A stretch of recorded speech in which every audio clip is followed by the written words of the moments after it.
കൂത്താട്ടുകുളത്ത് വീണ്ടും നാടകീയ നീക്കങ്ങൾ ഉണ്ടാകുന്നു.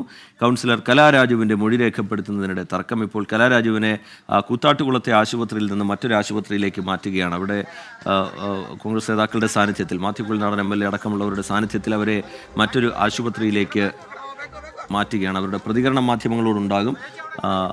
അതിലേക്ക്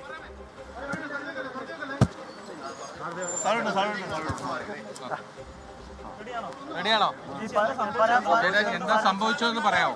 നമ്മളിന്ന് അവിശ്വാസത്തിന്റെ നോട്ടീസ് കിട്ടിയ അനുസരിച്ച് നമ്മൾ 10 മണിയായപ്പോൾ മുനിസിപ്പൽ ഓഫീസിൻ്റെ വാർത്തയിൽ വന്നിറങ്ങിയ സമയത്താണ് ഇതുപോലെയുള്ള അക്രമങ്ങൾ നടന്നത്.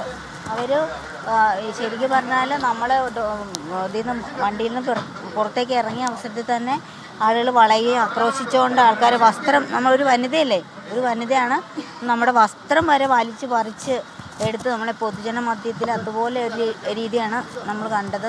പിന്നെ അതുപോലെ തന്നെ നന്നായിട്ട് ഇത് കിട്ടിയിട്ടുണ്ട്.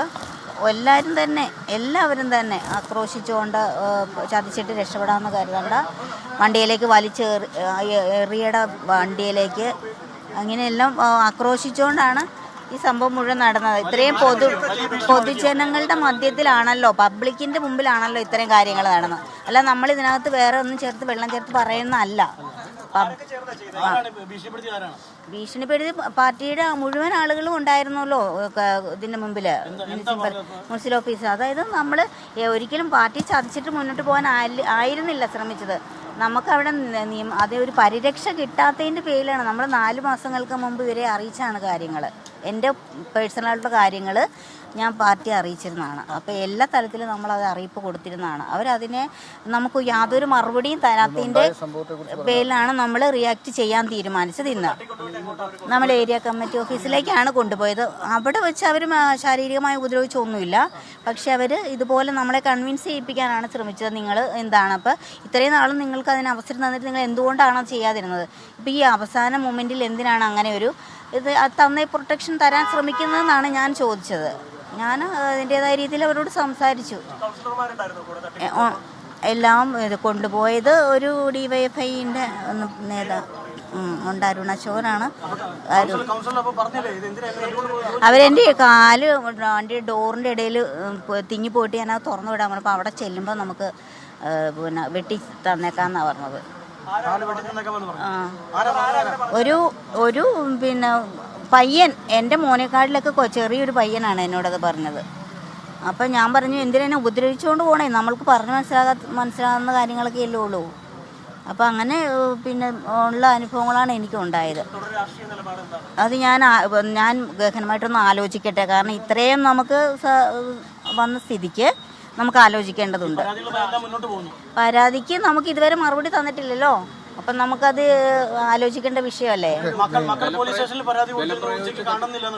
ഉച്ചയ്ക്ക് അതായത് നമ്മൾ പ്രതീക്ഷിച്ച രാവിലെയാണ് അവിശ്വാസ പ്രമേയം വെച്ചിരുന്നത്. ആ 10 മണിക്ക് നമ്മളെ അവിടെ കയറ്റാതെ, നമുക്ക് പ്രൊട്ടക്ഷൻ ഒന്നും കിട്ടാതെ നമ്മൾ ഇതേ രീതിയിൽ ഒരു കാല് നിലത്ത് വെച്ചപ്പോഴത്തേക്കും ഇത്രയും തൂത്തുവാരി എടുത്തു കൊണ്ടുപോയി അവർക്ക് മാറ്റാമെങ്കിൽ അങ്ങനെ ഒരു ഒരു പ്രവൃത്തി വേണ്ടല്ലോ.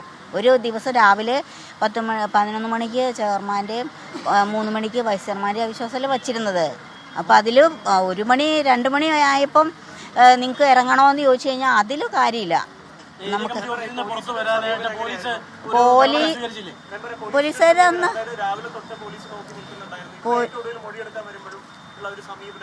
പോലീസുകാർ അവർക്ക് വേണമെങ്കിൽ കുറച്ചുകൂടെയൊക്കെ പ്രൊട്ടക്ഷൻ രാവിലെ നമുക്ക് ആ അവസരത്തിൽ തരായിരുന്നു എന്നാണ് എനിക്ക് പറയാനുള്ളത്. അവിടെ ആരും വന്നില്ല. അത് വെച്ചാൽ ഞാൻ പറഞ്ഞല്ലോ, എനിക്ക് മക്കളെ കാണണമെന്നോ ആശുപത്രി പോകണമെന്നോ അങ്ങനെ എന്തെങ്കിലും ആവശ്യം എനിക്ക് പറഞ്ഞായിരുന്നു. ഹോസ്പിറ്റലിൽ നെഞ്ചുവേദന ഉണ്ടായിരുന്നു. കാരണം എനിക്ക് അത് നന്നായിട്ട് ഇങ്ങനെ കഴുത്തിന് കുത്തിപ്പിടിച്ച് അവർ നെഞ്ചിനിട്ട് ആരൊക്കെയാണെന്ന് വ്യക്തമായിട്ട് അവരെനിക്ക് ഗ്യാസിന്റെ ഗുളിക തന്നു. ഗ്യാസിന്റെ ഗുളിക തന്നതല്ലാതെ വേറെ ഏതെങ്കിലും ആശുപത്രി പോകണം, മക്കളെ കാണണമെന്ന് ഞാൻ പറഞ്ഞായിരുന്നു. അപ്പൊ എന്തെങ്കിലും പ്രത്യേകിച്ച് അവർ പറഞ്ഞത് ഒരു പിന്നെ ചോദിക്കട്ടെ എന്ന് പറഞ്ഞു. ഏരിയ സെക്രട്ടറിയോട് ചോദിച്ചിട്ട് പറയാന്ന് പറഞ്ഞു. ഏരിയ സെക്രട്ടറിയോട് ചോദിച്ചിട്ട് ആശുപത്രി കൊണ്ടുപോകാമെന്നാണ് അവർ പറഞ്ഞത്. പക്ഷെ ഡോക്ടർ അകത്ത് വന്നിരുന്നു. അപ്പൊ രാവിലെ തന്നെ. അപ്പൊ എനിക്കത് കഴിഞ്ഞപ്പോഴാണ് എന്റെ പ്രയാസം അനുഭവപ്പെട്ട് തുടങ്ങിയത്. രാവിലെ നമ്മളെ ഒരു 4:30 മണി 4:30 ആയപ്പോഴാണ് അവർ പിന്നെ വീട്ടിൽ കൊണ്ട് എത്തിച്ചു. അതായത് എനിക്ക് ശരിക്കും പേടിയുണ്ടായിരുന്നു, മക്കളുടെ കാര്യത്തിൽ എനിക്ക് എപ്പോഴും ടെൻഷൻ ഉണ്ടായിരുന്നു. അപ്പം ഞാൻ പറഞ്ഞു മക്കളെ എനിക്ക് കാണണം എന്ന് പറഞ്ഞ്. സംസാരമാണ് ഇനി എപ്പോഴും ഹർട്ട് ചെയ്തുകൊണ്ടിരിക്കുന്നത്. കാരണം ശരീരത്തിൽ ഏറ്റതെന്ന് പറഞ്ഞാൽ നമ്മളുടെ മാനം രക്ഷിക്കാൻ നമ്മൾ പരമാവധി ശ്രമിച്ചു. പക്ഷേ ഒരു പെണ്ണിനെ സമൂഹ മധ്യത്തിൽ ആ വസ്ത്രം വലിച്ച് പറിച്ച് അവരെ അവിടെ നിർത്താൻ തയ്യാറാവാതെ വന്ന പിന്നെ നമുക്ക് അകത്തേക്ക് ഇത് ചുരുണ്ടുകൂടാനേ പറ്റുള്ളായിരുന്നു. കാരണം എൻ്റെ മാനം രക്ഷിച്ചേ പറ്റുള്ളൂ. ഞാൻ ടൗൺ വാർഡിൻ്റെ കൗൺസിലറാണ്. അപ്പോൾ ഞാൻ പ്രതിനിധീകരിക്കുന്ന ഒരു വാർഡും കൂടെ ആയതുകൊണ്ട് എല്ലാവരും തന്നെ അവിടെ ഉണ്ടായിരുന്നല്ലോ. കേസ് എടുത്തിട്ടുണ്ട്. ഞാൻ എപ്പോഴും തന്നെ, അതായത് ഞാൻ പബ്ലിക്കിനെ അപകീർത്തിപ്പെടുത്തുന്ന രീതിയിലൊന്നുമല്ല ഞാൻ സംസാരിച്ചിരിക്കുന്നത്. ഞാൻ എപ്പോഴും നേരായ ചാനലിൽ കൂടെ തന്നെ പോയിരിക്കുന്നത്. അതായത് ഇതിൽ വന്ന പരാതികൾ ഞാൻ ഇതിൽ കൂടെ തന്നെ പോയിരിക്കുന്നത്. CMA എല്ലാവർക്കും പരാതി കൊടുത്തിരിക്കും. ഓക്കെ, ഞാൻ ആലോചിച്ച് തീരുമാനം എടുത്തിട്ട് അറിയിക്കും.